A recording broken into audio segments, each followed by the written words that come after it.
गेल्या काही दिवसापासून कोल्हापूर जिल्ह्यात वाढलेलं पावसाचं प्रमाण, भरलेली महत्त्वाची धरणं आणि त्यातून होणारा पाण्याचा विसर्ग आणि त्यातच आता वाढत चाललेली पंचगंगा नदीची पाणी पातळी यामुळे अनेक कोल्हापूरकरांमध्ये धास्ती निर्माण झालेली आहे।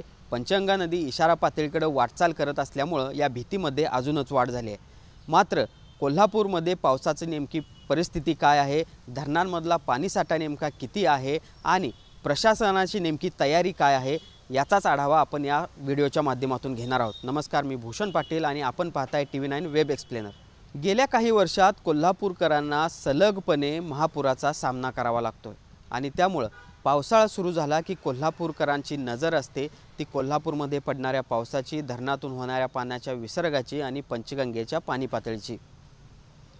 या वर्षी तर मे महिन्यातच पावसाला सुरुवात झाली। मे महिन्यात जवळपास 8 ते 10 दिवस पावसानं झोडपून काढलं आणि यामुळेच ऐन मे महिन्यामध्ये राधानगरी धरणामध्ये जवळपास 42% इतका पाणीसाठा होता आणि त्यामुळे यावर्षी पडणारा पाऊस आणि या धरणातून होणारा विसर्ग याकडे समस्त कोल्हापूरकरांचं लक्ष होतं। सध्या कोल्हापूर जिल्ह्यामध्ये पंचगंगा नदीची पाणी पातळी ही 35 फुटांपर्यंत जाऊन पोहोचलेली आहे। गेल्या काही तासांपासून ही पाणी पातळी स्थिर असल्याचं बघायला मिळते। गेल्या 4 दिवसापासून कोल्हापूर जिल्ह्यात जो काही पाऊस पडला त्याचाच परिणाम म्हणून या पाणी पातळीमध्ये वाढ झालेली आहे। जिल्ह्यातील 56 बंधारे देखील आता पाण्याखाली आहेत। धरणांचा जर विचार केला तर राधानगरी धरण हे सध्या 100% भरलेलं आहे आणि या धरणाच्या एका स्वयंचलित दरवाजातून जवळपास 2900 क्युसेक्सचा विसर्ग सध्या भोगावती नदीपात्रामध्ये आणि पर्यायाने पंचगंगा नदीपात्रामध्ये होतो आणि त्यामुळे देखील पंचगंगा नदीची पाणी पातळी वाढते। सध्या राधानगरी धरण क्षेत्रात पावसाचा जोर ओसरलेला आहे। कोल्हापूर शहर आणि परिसरामध्ये देखील पावसानं काहीशी उघडीप दिलेली आहे, त्यामुळे देखील कोल्हापूरकरांना एक मोठा दिलासा मिळाला असं म्हणावं लागेल। दुसऱ्या बाजूला काळमवाडी धरणाचा जर विचार केला तर काळमवाडी धरणातून देखील मोठ्या प्रमाणावर पाण्याचा विसर्ग होतोय आणि त्यामुळे देखील पंचगंगेसह अन्य नद्यांच्या पाणी पातळीमध्ये वाढ होताना बघायला मिळते। सध्या कोल्हापूरमध्ये पाऊस पूर्णपणे थांबलेला आहे। मात्र ज्या पद्धतीचा पाऊस गेल्या काही दिवसापासून पडलेला आहे ते पाहता कोल्हापूर जिल्ह्यातील बहुतांशी लघु आणि मध्यम प्रकल्प जे आहेत ते ओव्हरफ्लो झालेले आहेत आणि त्यामुळेच त्यातून येणारा पाण्याचा विसर्ग यामुळे देखील या सगळ्या नदीची पाणी पातळी वाढताना बघायला मिळते।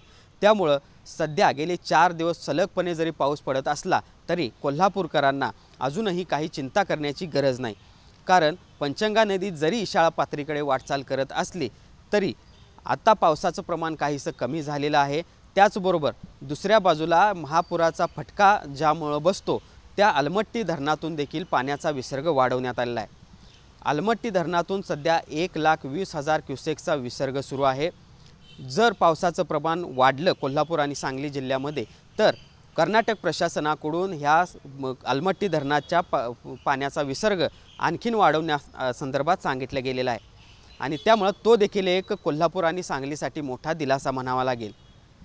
ही परिस्थिती सगळी पाहता कोल्हापूर जिल्हा प्रशासनाने देखील तयारी केलेली आहे असं म्हणावं लागेल, कारण NDRFची टीम याआधीच कोल्हापूरमध्ये दाखल झालेली आहे। जर महापूर सदृश्य परिस्थिती निर्माण झाली तर ही टीम तयार असणार आहे। तर दुसऱ्या बाजूला नदीकाठच्या गावातील लोकांना देखील प्रशासनाने खबरदारी म्हणून सतर्कतेचा इशारा दिला आहे।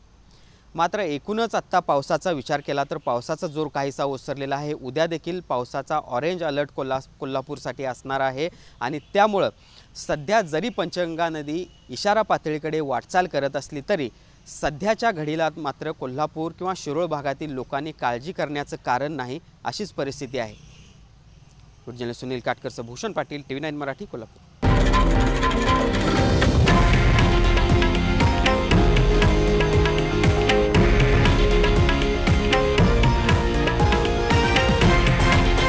हे आहे देशातील नंबर 1 न्यूज नेटवर्क आणि आपण पाहत आहात TV9 मराठी, एकमेव।